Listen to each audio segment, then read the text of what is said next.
Si Heart magpapareband ng buhok. Uy, bagong-bago to ah. Ano kayang magiging itsura niya? Magiging bagay ba sa kanya?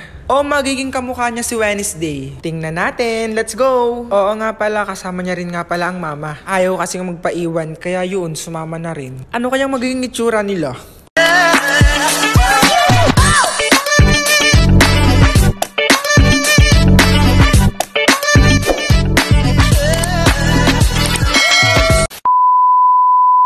Hi guys! Ano, may lamok ko no? No, baliw. Pumasok sa mata ko, sakit-sakit. Hi guys ulit! Ayan, for today's video, ayun, may gagawin kami ng mama tsaka ni Heart.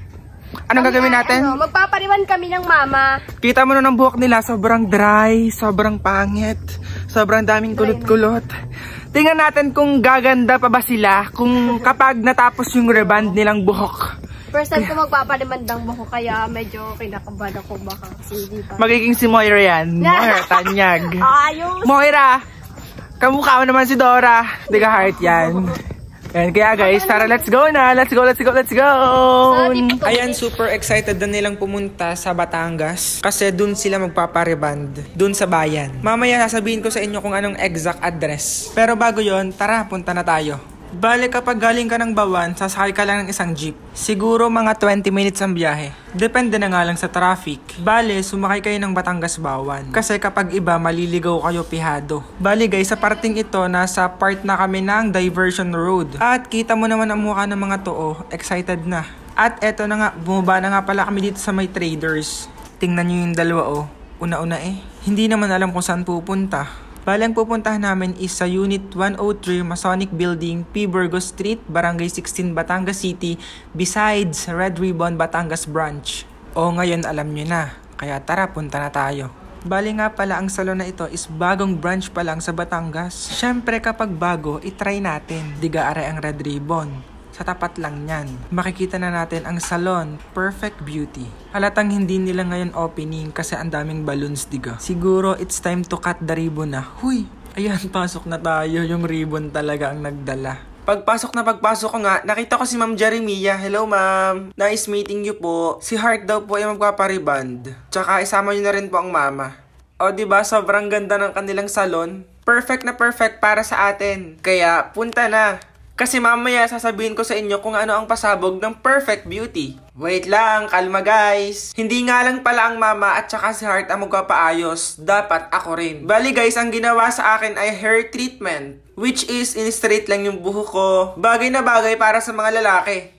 Grabe, ang sarap sa buhok, napakalambot. So, eto na nga yung pasabog guys. Pipili ang Perfect Beauty ng dalawang lucky winners na free ang kanilang transformation. O, diba nakaka-excite? Eto na nga yung mechanics guys. Bale, kailangan mo lang i-follow ang kanilang Facebook page, Instagram, and TikTok account. And don't forget to screenshot sa video sa Facebook ko ha. Kasi dun sila pipili ng mga winners. Huwag nyo rin palang kalimutang i-follow, like, and share ang video na to. Syempre, idamay nyo na rin ang Facebook ko. Diba? Napakasimple lang. Pero wait, ang arte naman ni Heart guys, diba? Aayusin daw ang kanyang pilik mata. Kasi para daw di na siya mag-ganon-ganon sa mata. Basta alam nyo na yun. O diba, napaka-arte niya. Kaya sa gustong mag-mine, comment mine Heart. Huy! Hindi, joke lang. Bali guys, kung gusto nyo magpaganto, pwede naman kung winners nga lang kayo. Pero kung hindi naman, syempre may babayaran kayo, diba? At eto na nga ang mama, oh. Hi, ma! Uy! First time nilang maggaganito. Promise, hindi sila nakaranas magpareband at mapunta sa salon, diba? Oh, ayan, inaayusan na ang mama. Perfect na perfect talaga. Sa tingin nyo guys, babagay kaya sa mama? Maya-maya, papakita natin yung resulta sa kanila. Oo nga pala guys, sobrang bait nga pala ng mga staff dito. Friendly, tapos tatawa ka ng tatawa. Tapos hindi ka talaga maboring. Ayan ang mama oh, nakaupo lang siya. Habang si Heart naman ay magsisimula ng ayusan ng buhok niya. Bali guys, ang nakikita niyong buhok ni Heart dati is wolf cut. At ngayon, gagawin din siyang wolf cut, aayusin lang at tabingi daw ang buhok niya. Siya lang kasi nagugupit sa kanya. Oh, let's go Heart! Excited na rin ba kayo sa resulta ng kanilang buhok? Ako medyo, kasi feeling ko sa Heart magiging kamukha talaga ni Wednesday Addams. Tapos feeling ko yung mukha niya magmamatured. Hindi ko alam pero tara, samahan niyo akong tingnan ng resulta. At eto na nga guys, binoblower na ang mama. Konti na lang at matatapos na ang kanilang buhok. Eto siya first time niyang magpaganto.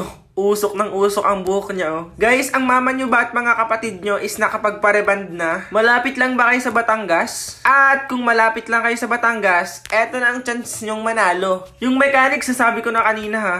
Di ba napakadali lang? Like, share, subscribe, yun lang para manalo ka dito sa amin. Ang tagal naman guys, grabe, excited na ako sa resulta. At eto na nga si Heart guys, sobrang kapal ng buhok niya. Kasing kapal ng mukha niya. Huy! Hindi ganyan. At dahil makapal ang buhok ni Heart, pinagtulungan na siya ng 3 staff dito. Medyo matatagalan talaga si Heart, grabe. Pero antay-antay lang tayo ha, kasi matatapos na talaga yan, promise. Yung sa mama guys, tapos na binoblower na lang. Tapos si Heart yun, back to kilay. After 3,848,000 years. Ayan, tapos na guys. Wait lang, eto na. Please welcome Heart F. Gonzaga. Guys, tingnan niyo yung kanyang pagkakariband Okay lang ba? Sa tingin nyo, sulit ba yung binayad namin? Feeling ko super okay yung buhok niya ngayon kasi mukha siyang matured tingnan. Kasi kapag hindi rebanded ang kanyang buhok, mukha siyang grade 7 or grade 10. Alam nyo ba, grade 12 na yan, kaya ganyan. Try natin sa mama. Pak, ang mag-ina, bagong reband. Baka mamaya may mainggit na naman ha. Ay nako. Guys, yung mechanic sasundin nyo lang para manalo kayo.